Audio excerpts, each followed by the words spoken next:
Fala, galera, diga aí. Pô, primeira vez aqui, meu velho. Tô aqui com o Nailson Bernardino. Nailson, você tava falando aqui que era uma honra. Na verdade, a honra é nossa de ter você aqui. A gente tá aqui inaugurando hoje o estúdio do Diga Aí. Primeira vez que a gente grava ao vivo. Muito obrigado. Tá? Prazer ter você aqui. Eu que agradeço o convite de estar com vocês aqui, gravando, e muito honrado mesmo. Isso é a primeira gravação aqui no estúdio novo. Pois é. Muito bem equipado, obrigado pela recepção. Não, e temos que agradecer sempre aos nossos parceiros, em especial a Apex, que a gente está aqui dentro do estúdio da Apex, né? Que, enfim, é parceiro de Diga Aí já há alguns anos. E é isso, Nailson, a gente está aqui hoje para conversar sobre cooperativismo. Eu botei como título assim, cooperativismo de impacto, o case Sicoob, tá? Mas antes da gente falar de cooperativismo mesmo, que a gente estava até batendo um papo aqui, tem muito assunto para a gente tratar, eu queria saber o seguinte, quem é Nailson? Além da parte técnica, quem é Nailson? É um cara que pensa, um cara que faz, quem é Nailson? É sempre muito complexo, né, a gente se apresentar, mas eu me considero uma pessoa simples, de uma origem simples, mas de uma família que sempre valorizou muito a educação. Então, por isso que eu acredito tanto nesse pilar para o desenvolvimento da sociedade, da educação. E comecei muito novo na minha carreira, no Sicoob. Eu tenho uma carreira genuinamente no cooperativismo. Comecei com 15 anos de idade como estagiário numa cooperativa. E a partir daí continuei desenvolvendo os trabalhos e fui gerente muito jovem ainda na área de administração. Com 19 anos eu já tinha assumido uma equipe. Dentro do Sicoob. E depois, com 23 anos, eu fiquei alguns anos com a minha liderança pedindo para ir para uma área comercial. E com 23 anos eu tive a oportunidade de ir para um desafio novo numa área comercial, na cidade de Colatina, né? Eu sou natural de Linhares, cresci em Rio Bananal e depois fui jovem, com 23 anos, para Colatina, onde eu desenvolvi um trabalho junto àquela localidade, que fui muito bem acolhido, e o Sicoob se desenvolveu bem. Hoje tem duas ótimas agências lá na cidade, uma no centro de Colatina, outra em São Silvano, e a partir daí eu continuei o meu trabalho, fui convidado para atuar em uma região, já em 11 municípios, já trabalhando numa área, uma regional, ainda pelo Sicoob. E 2010 para 2011, eu já estava empreendendo na vida pessoal, junto de um empreendimento familiar, e foi o momento em que eu estava na decisão, se eu continuaria ou no Sicoob ou iria Essa foi empreender. a conversa que você falou que teve com sua esposa, falou assim, ó, vamos dar uma guinada, uma mudada aqui, vou apostar, foi isso que foi você logo, falou? Foi logo em seguida, porque quando eu comentei isso com você, porque nessa época eu estava pensando em ir para um empreendimento familiar, e de repente numa conversa algo muito boa... comum no Espírito Santo, né? Isso. E numa conversa muito boa com o presidente da cooperativa na época, o meu gestor, eles comentaram, não, Nelson, a gente tem projetos aqui, o Sicoob está desenvolvendo, está crescendo, eu vi esse crescimento, e nós gostaríamos de convidar você para estar numa diretoria, numa singular, hoje é o Sicoob Leste Capixaba. Fiquei por 2 anos ali naquela diretoria, atuando, inclusive inauguramos ali aqui na Serra, na região metropolitana, e logo em seguida... o nosso diretor executivo do sistema regional, que era o Júnior Reposse, não sei se você se conhece, trabalhou muito tempo, muito importante para o cooperativismo aqui no estado. Ele foi convidado para ir para o Nacional, para o Sicoob Nacional. E nesse momento eu fui convidado, então, para ser aqui o gestor, o executivo do sistema regional, que muito me orgulha. Encontrei uma equipe fantástica. Então, a minha trajetória é de 28 anos no sistema cooperativo. O sistema cooperativo aqui no Espírito Santo, Sicoob, que esse ano nós vamos começar as comemorações dos 35 anos, já no finalzinho do ano ali, de atuação. Então, eu estou praticamente desde o início e sempre gostei muito do que eu faço, porque enxergo no cooperativismo uma forma de entregar valor para a sociedade, né, de gerar capital social, né, com discussões qualificadas e com produtos e serviços mais justos para entregar para toda a população.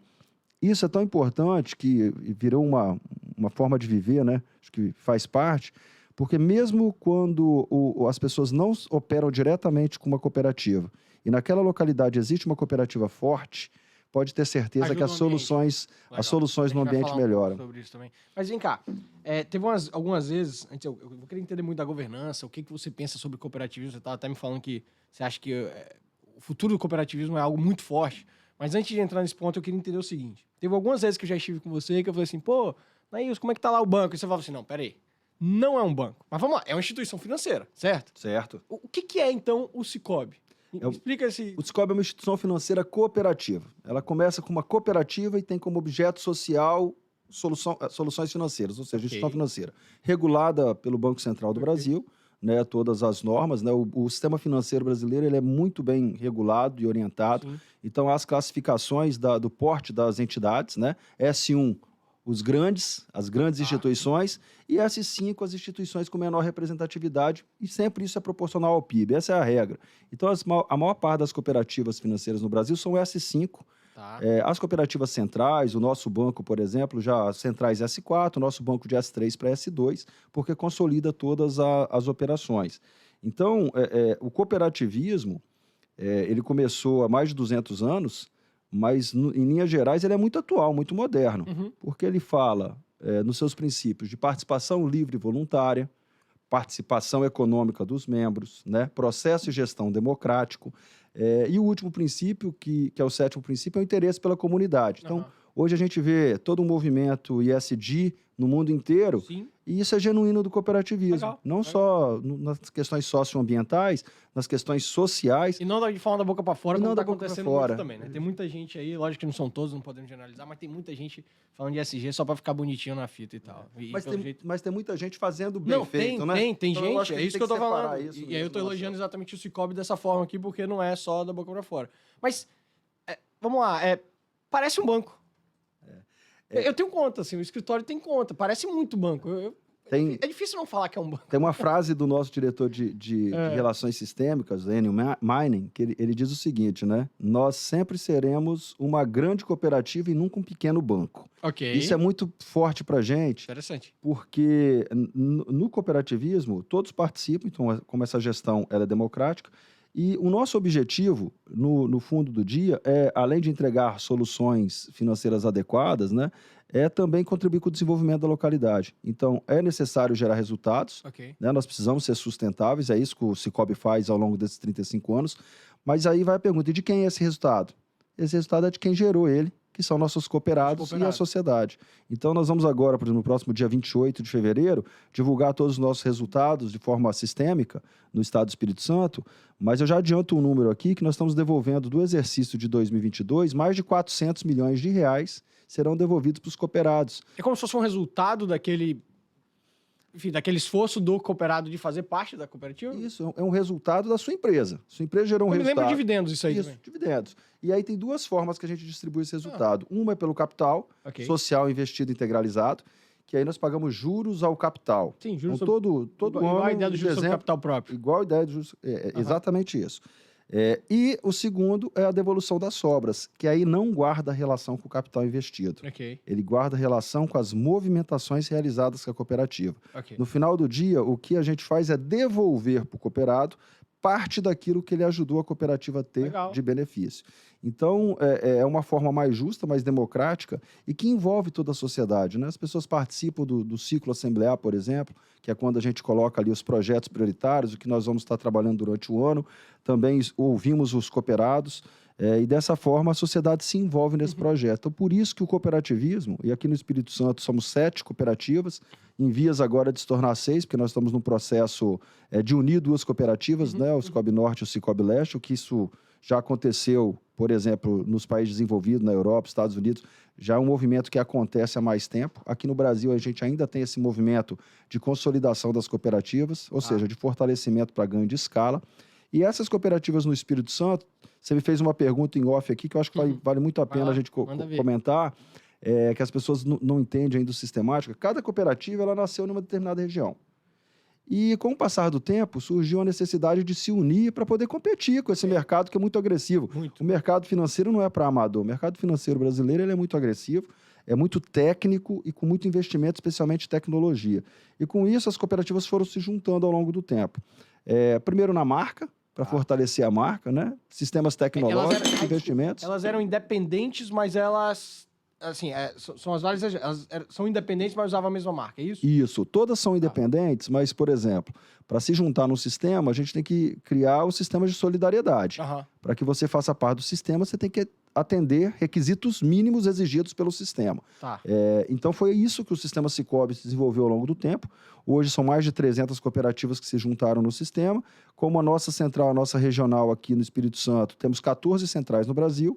E essas 14 centrais constituíram empresas, a gente chama as empresas de capital do sistema Cicobi, justamente para poder operacionalizar todos os nossos produtos para os nossos cooperados. Então, o Cicobi, ao longo do tempo, constituiu um banco, o Banco Cicobi, constituiu uma joint venture Venture e hoje uma seguradora com a mão geral. Nós temos uma operação de seguros.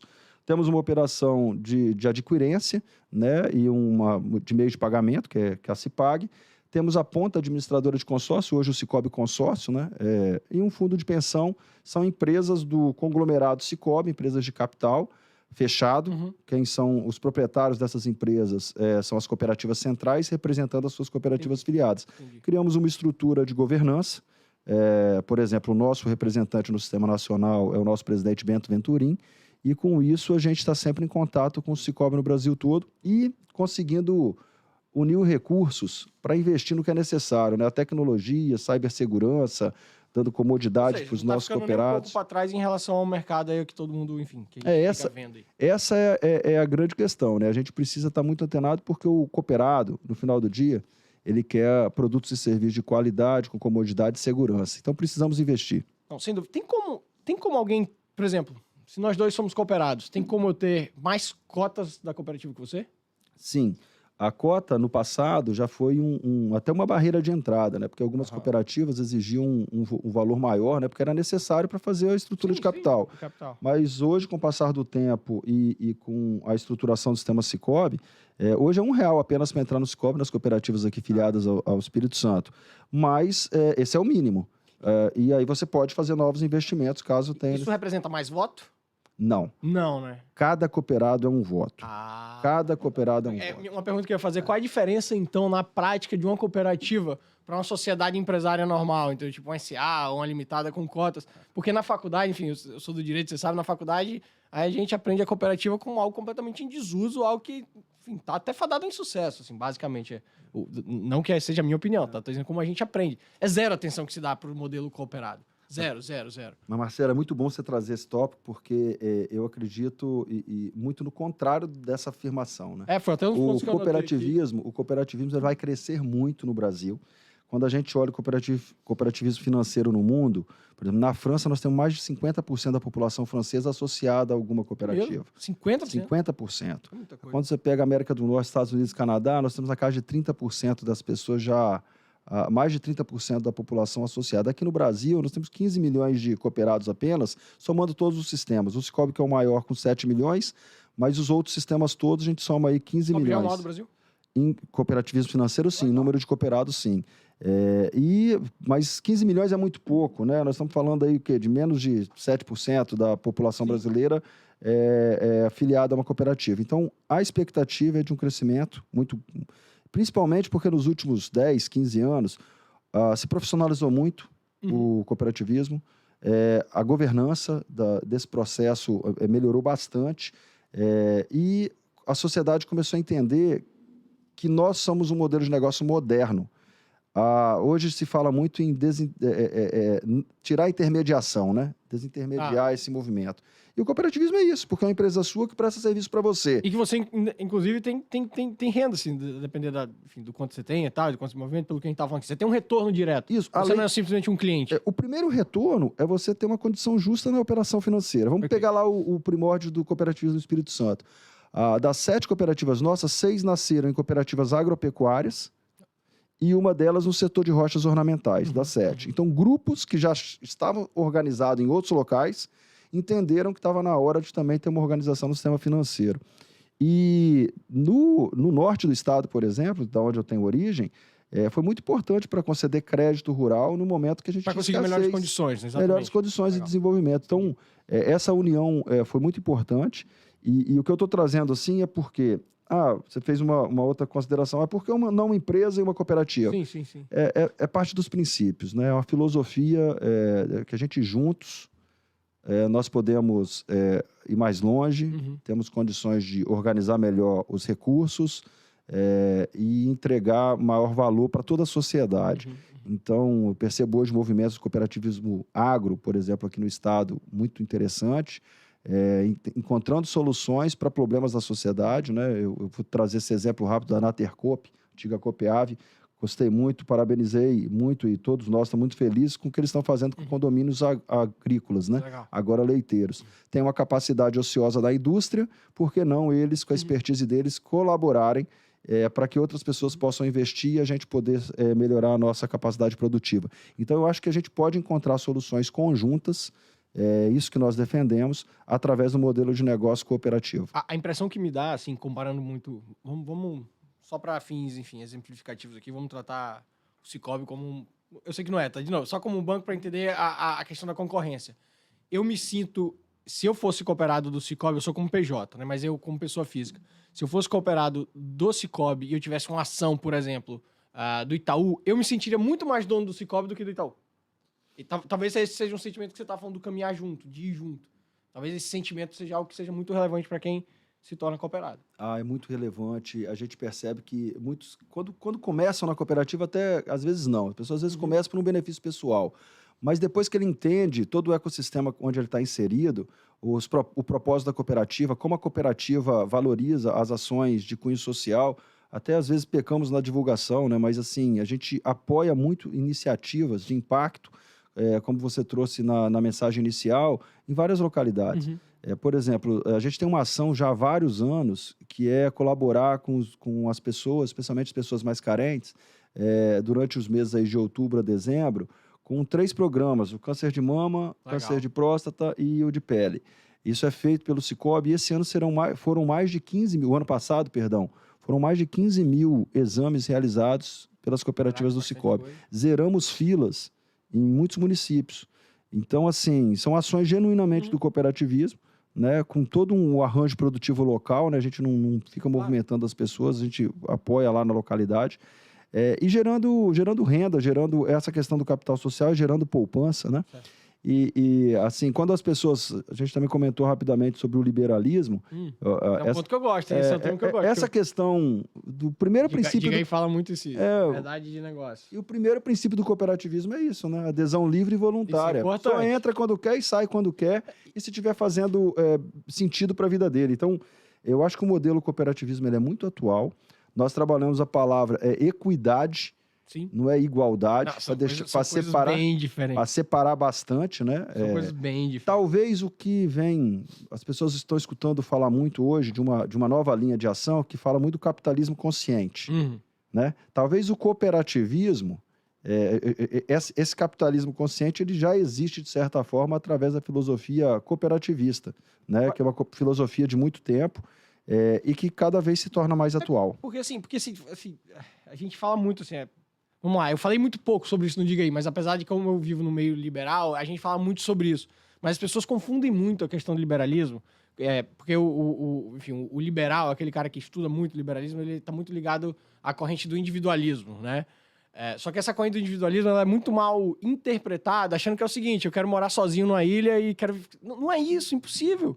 O liberal ele quer viver em sociedade também, é apenas a questão do respeito às liberdades individuais, como você falou da livre adesão e tal, do modelo cooperado. Mas tem uma coisa que você falou do modelo cooperado que tem muita sinergia com o individualismo com o liberalismo, que é você fazer bem ao local onde você está.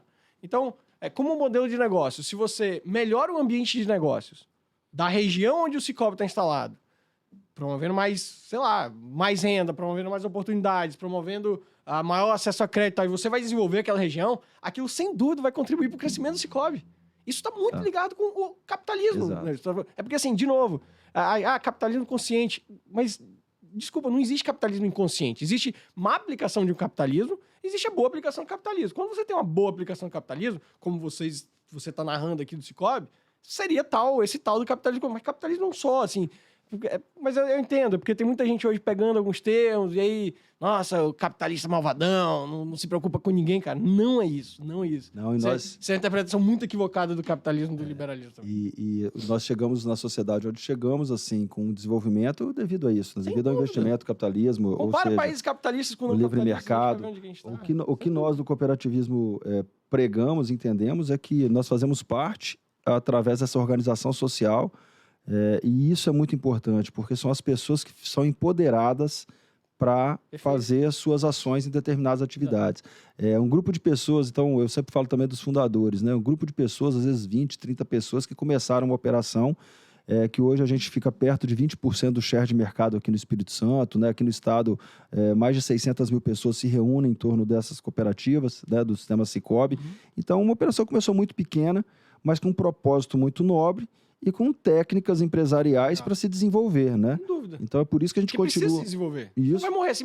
Imagina se o Sicoob morre hoje por práticas empresariais, sei lá, equivocadas. Olha a quantidade de gente que vai ficar... Não, então, tipo, por isso que é cada vez mais forte essas questões relacionadas à governança, envolvimento das pessoas, qualificação do quadro social e qualificação dos profissionais e a continuidade dos planos de expansão, né? Tanto o plano de expansão de forma física como digital. Eu falo ainda de forma física porque é um movimento um pouco contrário do que as grandes instituições financeiras estão fazendo, mas que para o ambiente cooperativo e para o Sicoob faz muito sentido. Vocês fazem muita abertura de mercado, né? Como Ilhéus, era um próximo ponto que se já quiser seguir daí, que é essa questão de vocês irem bem pro interiorzão.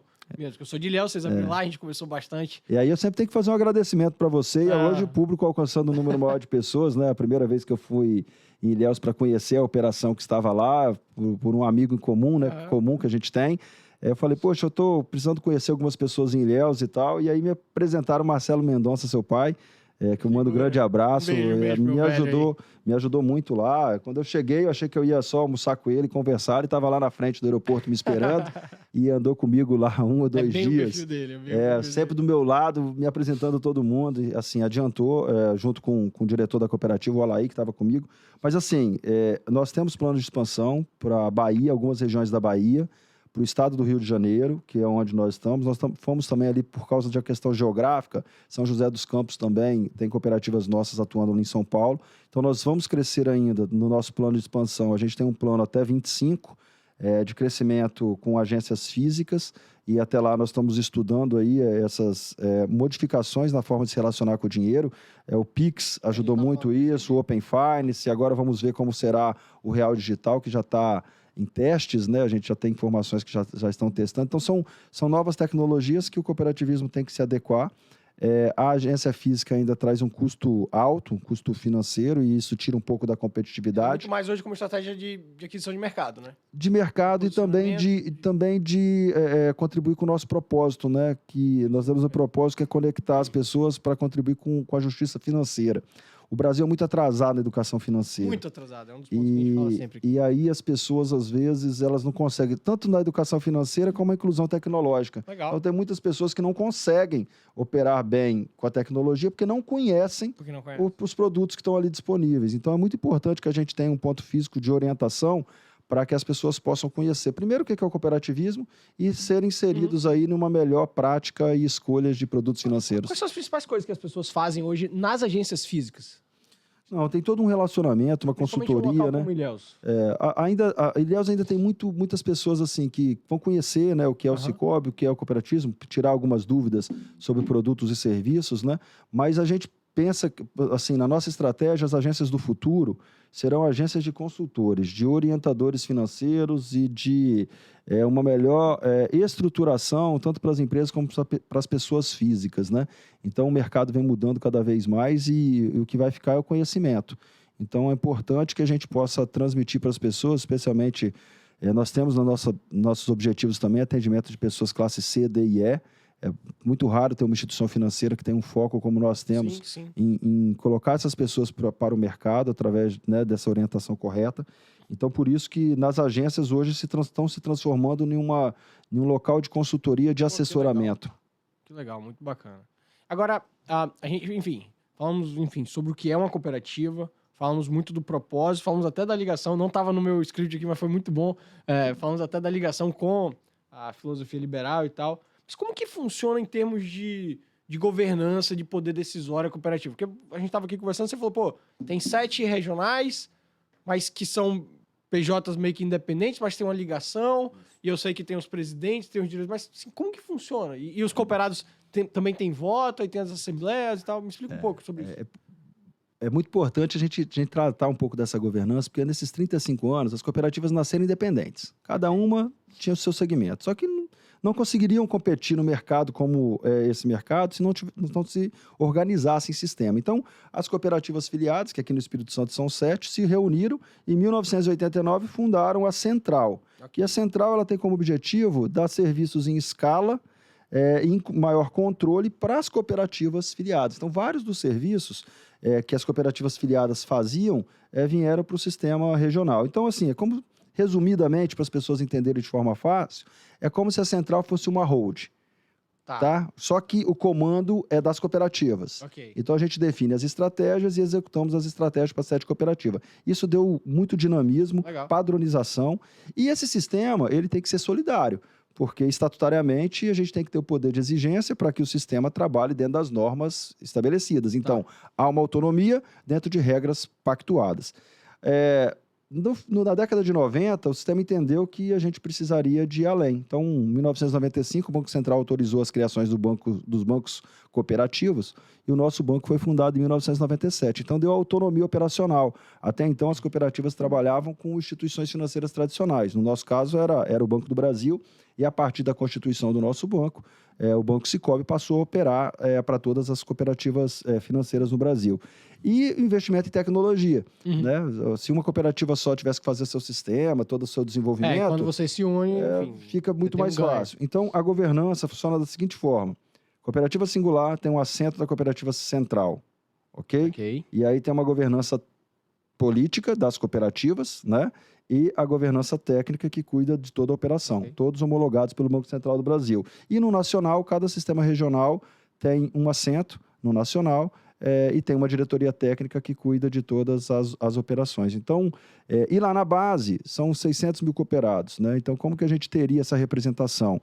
Ao longo do tempo, a legislação nos foi permitindo que as cooperativas pudessem se organizar em núcleos. Então, nós temos hoje o que na lei chamamos de delegados. Então, cada cooperativa singular nossa tem 100 delegados. Então, no Espírito Santo, nas 7 cooperativas, nós estamos falando de 700 pessoas, que no final do dia são as pessoas que aprovam, né, o ciclo assemblear, aprovam as contas, elegem os administradores, dentro das especificações técnicas, né, exigidas. Então, esse é um modelo de governança que foi implementado muito na década de 90 e no começo dos anos 2000 e que deu essa robustez para o cooperativismo financeiro, que hoje representa uma parcela muito interessante e, como eu falei anteriormente, que tem uma expectativa de muito crescimento, porque nos países mais desenvolvidos, né, os benchmarks que nós temos são muito positivos em termos de crescimento. Hoje?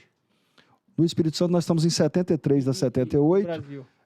O Brasil, eu não lembro o número de cidades que nós estamos, mas somos a maior rede de atendimento hoje, o Sicoob, mais de 4 mil agências físicas o Sicoob tem no Brasil. Caraca. E nós somos a única instituição financeira em mais de 350 cidades. Como, por exemplo, ali na Bahia, Santa Luzia, foi inauguração nossa, não tinha nenhuma instituição financeira, um município de 13 mil habitantes. Dessa galera lá, um município de 13 mil habitantes, 13 mil habitantes. Geograficamente grande, né? Com muitas propriedades rurais. Na Bahia as cidades são muito grandes. Mas que não tinha atendimento de uma instituição financeira. Então, tem potencial de mudar a realidade mesmo. Total. Né? De uma cidade muito carente, com necessidade de muita estrutura. Enfim. Então, esse é um pouco da pegada do cooperativismo e isso só é possível porque as pessoas acreditam nessa operação e a gente vem consolidando ano após ano, de forma sustentável, que é o modelo de negócio do futuro, tá? Isso é muito importante a gente colocar, porque é muito atual e eu tenho certeza que nos próximos anos a gente vai ainda continuar num ótimo ritmo de crescimento. Legal, legal. Você acha que esse modelo do futuro... Eu tenho certeza qual é a resposta, mas eu quero te ouvir de novo e desenvolver mais isso. Tem um dos pontos que a gente mais toca aqui no Diga Aí, quando a gente está falando exatamente da questão filosófica do coletivismo, do socialismo, vamos dizer assim, e a gente fala, como que tirar essas pessoas dessa falácia de que um socialismo é um modelo que vai dar certo e tal. E o principal ponto que as pessoas trazem, grande maioria, é a questão da educação. E a educação parte muito sobre essa questão da educação financeira, que o brasileiro ele é muito, enfim, muito analfabeto nesse sentido. Eu digo que eu vim de Ilhéus, mas eu sempre fui membro de uma família de classe média alta, educação de primeira qualidade, fiz faculdade pública porque consegui estudar bem e passar e tal. Só que com 23 anos eu era um analfabeto financeiro. Né? Não, fala assim, sem vergonha, sem vergonha. Nesse ponto, vir para o Espírito Santo me ajudou muito, muito, muito, muito, muito. E aí eu fico imaginando, é uma frase que eu sempre repito, se eu, de classe média alta, ainda que do interior da Bahia, com acesso à educação de primeira qualidade, era um analfabeto econômico, financeiro naquela época, imagina as pessoas que têm uma renda muito menor. Então, assim, Você acha também que a educação financeira, que pelo jeito é um dos propósitos de vocês, é uma das formas de mudar o Brasil, da gente conseguir ter uma evolução e sair de certas amarras? Eu ainda complementaria. Deixar de ser sempre um país do futuro e ser um país do presente, talvez? Eu ainda complementaria. Educação financeira e empreendedora. Ótimo. O Brasil tem muito potencial a ser explorado, precisa de muita coisa ainda na nossa nação e a gente tem que valorizar, né? Tanto as pessoas que colocam ali seus recursos, investem seu recurso e empreendem, né? O Brasil, micro e pequenas empresas aí né, que mais emprega no país e por isso que é importante, desde a educação básica, já ter essa noção de como lidar com o dinheiro, de saber que o dinheiro é fruto de um esforço através de um bom tempo, né? Não é de um dia para o outro. Então, e a educação é a base disso tudo. Então, além da educação, né, estruturante mesmo, básica e profissionalizante, enfim, a questão relacionada a como lidar com o dinheiro e a educação empreendedora, mesmo para aquelas pessoas que vão trabalhar em outros setores, né? Um empreendedor é sempre muito importante para o desenvolvimento de qualquer nação. Pô, não, sem dúvida. Realmente é o que move, né? É o que move montanhas, é o empreendedor, enfim, que ele gera recurso, vai lá, investe, ele contrata, enfim, ele gera mão de obra e por aí vai. Agora, teve outro ponto aqui que você estava mencionando, e é algo que eu sempre gosto de perguntar quando eu estou com alguém do mercado financeiro, né? Enfim. Questão da regulação. Você deixou algumas vezes aí, assim, deixou alguns pontos dizendo que o Brasil ele tem um sistema financeiro muito regulado. O que é esse muito regulado? É que tem regulamentação demais ou ela é boa? Qual é a sua opinião primeiro sobre isso? Bom, eu vejo para o cooperativismo financeiro, o Banco Central do Brasil, ele entendeu há um bom tempo que poderia ser uma frente de trabalho para ajudar a desconcentrar um sistema que é extremamente concentrado. Mas, respondendo direto à sua pergunta, eu vejo que é necessário, sim, a regulação. O trabalho do Banco Central é muito importante para as instituições financeiras e se tornando um sistema financeiro tão forte como o nosso. Claro que, à medida que o país se desenvolve, é importante dar mais liberdade e aí, junto com essa liberdade, toda a responsabilidade que vem junto com ela, para que o sistema possa entregar outras formas de atuar. A gente está percebendo que tem muitos movimentos de fintechs e tal, que precisam ser regulados para não trazer um problema para a população em geral, né? Mas que também precisa de dar uma abertura para que a gente possa testar outras ferramentas e, com isso, trazer novidades para todo o mercado. Agora, você falou assim, foi muito importante que você mencionou o Banco Central. Enfim, vamos tentar trazer um pouquinho aqui para nossa semana, para o nosso mês, na verdade, de janeiro aí, que a gente tem um governo novo. E uma das coisas que o presidente Lula atualmente vem falando é que esse negócio de Banco Central independente é uma bobeira, é uma baboseira. Fala pra gente por que ele está equivocado, Nailson. Olha, bom, ao passar do tempo a gente vai percebendo que as instituições têm que ser cada vez mais fortes e independentes. Perfeito. Todas as instituições. E não é diferente com o Banco Central do Brasil, um órgão tão importante, né? E que, claro, precisa ter um alinhamento com umas questões relacionadas à macropolítica, né? A política monetária. Mas esse alinhamento é importante ter um contraponto, ter a sua independência, ter suas metas específicas de trabalho, para que o mercado possa funcionar corretamente. Então, eu confio muito na manutenção do Banco Central independente, embora há muitos ruídos, né, mas eu acredito que não vamos ter retrocesso nessa linha. E também aguardo aí para esse ano 2023 linhas mais claras da ação do novo governo, que chegou agora. Nós temos muitos ruídos, nós temos, infelizmente, situações catastróficas como ocorreram recentemente, mas a gente precisa ter uma previsibilidade para qual é o rumo do país. E ainda eu acho que a equipe toda ainda não se encaixou pelo que nós estamos lendo e acompanhando. Mas eu espero que tenha um rumo bem definido para que todos nós possamos traçar nossos cenários e atuar nesse mercado. E a gente também não pode esquecer que a gente está vivendo um momento muito delicado no mundo como um todo, né? Questões de rearranjos geopolíticos e tensões, né? A questão da própria China agora. Impactando muito diretamente nas economias de vários países, né? Inflação, como nós estamos vendo há muito tempo, não existente em muitos países. E isso dá reflexo enorme aqui para o nosso país. Com certeza. Agora, você acha que, analisando os últimos 3 anos, principalmente por causa de pandemia e todas as questões políticas, blá, blá, blá, blá, e pensando em 23 e 24, você gostou da atuação do Banco Central nesses últimos anos? Eu acho que o Banco Central, ele ele talvez atrasou um pouco para voltar a subir aí a taxa de juros na pandemia. Ele Podia ter fez sido uma antes. ação, podia ter sido um pouco E antes. aí que a gente foi à frente de muitos países. Ele foi muito assertivo, assim, no linhas gerais. Ninguém sabia como lidar na pandemia. Claro. Então, eu acho que o nosso Banco Central, ele foi bem em linhas gerais.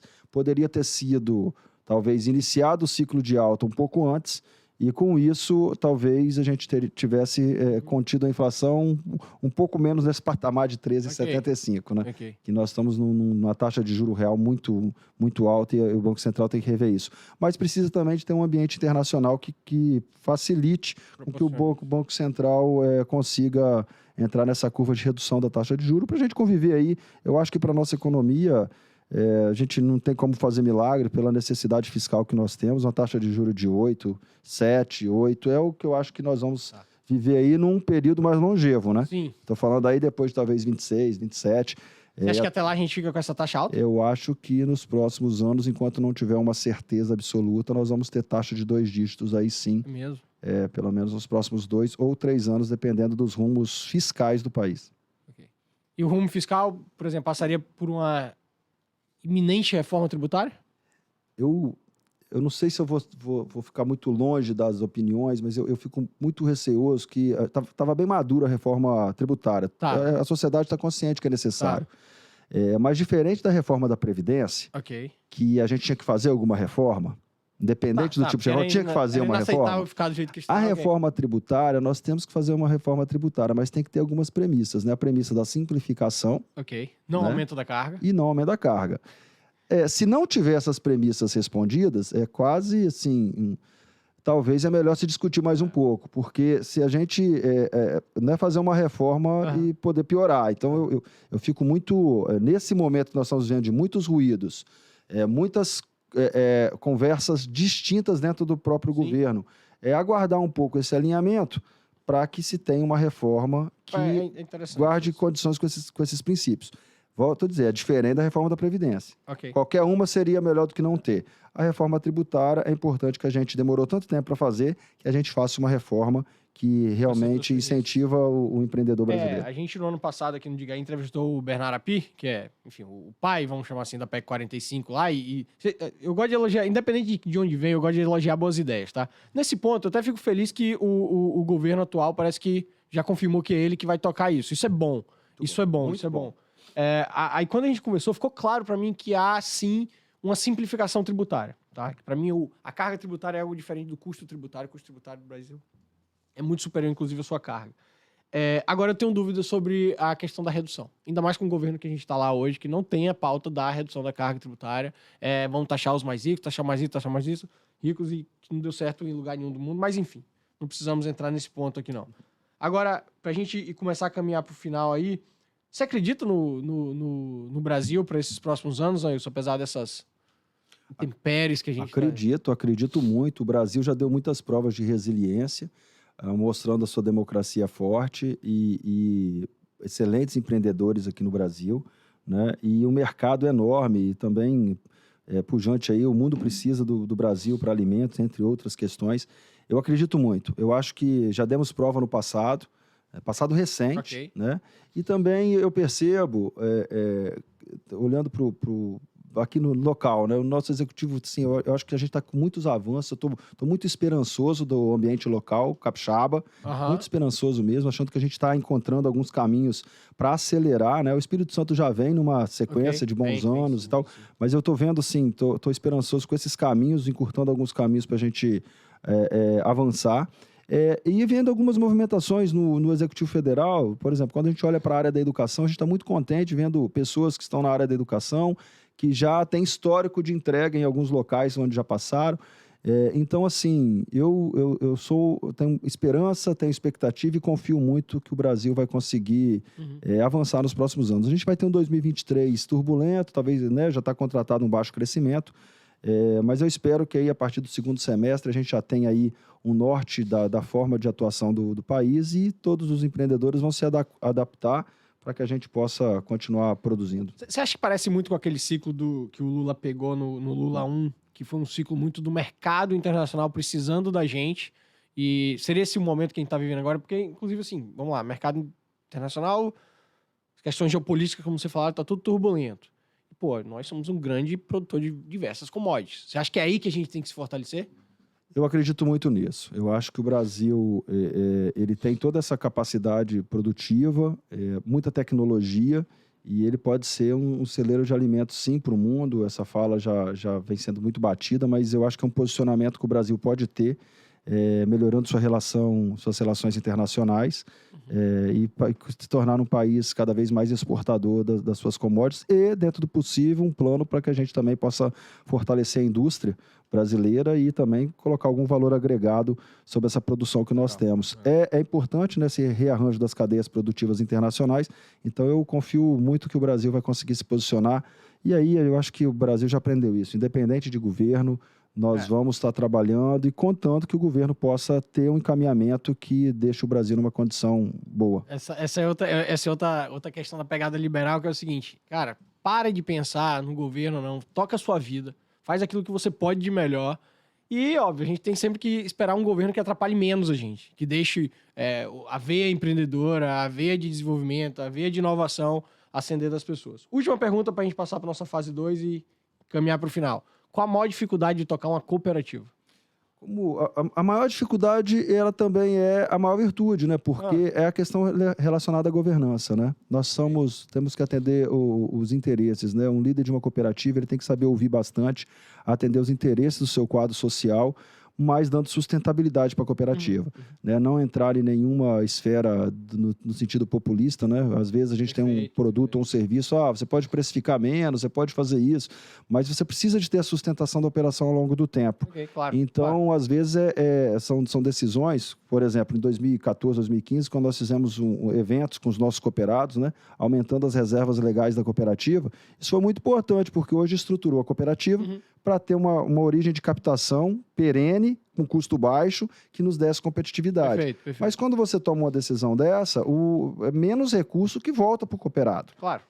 Mas é importante que nessa governança a gente explique às pessoas, como a maioria das vezes, né, o nosso quadro social entende. Então, o maior desafio é a questão de ouvir todos, da governança, mas também a maior virtude, que quando você está com isso bem pacificado, pactuado, a operação cresce e as pessoas entendem para onde que nós estamos indo. Bacana. Pô, muito boa essa primeira parte, tá?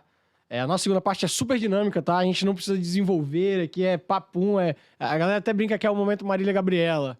Não tinha lá, não sei se você assistia lá, a gente é mais velho que eu sou. A gente assistia lá, mas enfim. Vamos começar aqui, indicação de um livro. Cara, tem vários livros aí, mas eu acho que no mundo rápido, então tem um livro chamado Obrigado pelo Atraso, não conheço. que eu acho que é Primeira Thomas vez Friedman que fala sobre ele. Ele é como desacelerar num mundo tão veloz e você dar outras prioridades e significar a sua vida. Eu acho que vale a pena a leitura, porque nós estamos vivendo um momento que a gente tem que parar e pensar para onde nós estamos, o que nós estamos fazendo, né? A vida passa. Tem. E aí eu tava falando que as nossas premissas mudam quando vira pai, agora eu tô sempre pensando nas coisas exatamente esse mundo muito rápido aí. Um filme. Cara, também... Olha, para curtir de forma rápida, curtir de forma rápida, Sherlock Holmes. Gosto demais, mas eu acho que tem um filme que me marcou muito, que chama A Vida é Bela, um filme antigo, italiano. Esse filme me marcou muito. Acho que meu pai fala muito. Quando eu assisti esse filme, me emocionei. Meu pai fala muito desse filme. Legal. Uma série? Cara, eu não curto muito série. Não curto muito série. Eu acho que eu gosto de começo, meio e fim, rápido, e a série vai rolando. Assisti algumas, né? Mas eu não curto muito séries, então não então vou. Vamos pular isso aqui, sem problema. Um esporte favorito? Futebol. Que time é? Sou flamenguista. Boa, garoto. Boa, muito bom. Vamos para a final. Vamos amanhã. Se bem que quando esse episódio aqui for ao ar, apesar dele ser o primeiro, eu espero que a gente já seja campeão mundial de novo, hein? Que bom. Vamos comemorar bastante. Boa. Agora vamos lá. Um ou outro, tá? Não. Falta um aqui. Valor. Um valor que rege a vida do Neilson. Cara, simplicidade, família, eu acho que é por aí. Legal. Agora um ou outro, e não vale fugir. Cerveja ou vinho? Tô na transição, mas cerveja. Cerveja, Montanha ou praia? Montanha. Mas aqui no Espírito Santo tem as lagoas também, tá? Tem as lagoas. No norte do estado, tá? Que é o meu refúgio lá. Seu refúgio lá? Meu refúgio são as lagoas. Eu sou mais assim de campo de interior do que de praia também. Me agrada mais. Gosta de cavalo? Não. Tô apaixonado por cavalo. Vamos lá. Últimas duas. Maior aprendizado em 2022. Cara, 2022 foi um ano importante, muito importante para mim. Fiquei muito lisonjeado com, né, estar também sendo convidado lá no Espírito Santo em Ação. Legal. Então, o meu maior aprendizado foi essa questão dessa característica institucional, de ouvir, de estar participando de grupos diferentes do grupo que eu estou me relacionando. Então, essa adaptação ao novo aí foi muito Legal. bom para mim em 2022. Bom. E o maior objetivo de 2023 é? Cara, 2023, o que a gente quer consolidar aí na nossa operação, a gente quer consolidar essa operação, conseguir alguns destaques a mais e continuar entregando valor para a sociedade. Muito bom. Nailson, obrigado demais. Eu que agradeço. Prazer estar aqui com você. Marcelo, tá? muito obrigado de estar aqui com vocês. Muito sucesso, tá? Valeu, no Diga Aí e todas as suas atividades. Legal. Valeu, galera. Ó, de novo, agradecimento especial à Apex, que está sempre aqui dando esse suporte. Estúdio irado aqui. Nossa galera aqui do back-office. Valeu, Lucas. Obrigado. Gente, até o próximo episódio. Um abraço. Quarta temporada começou com tudo.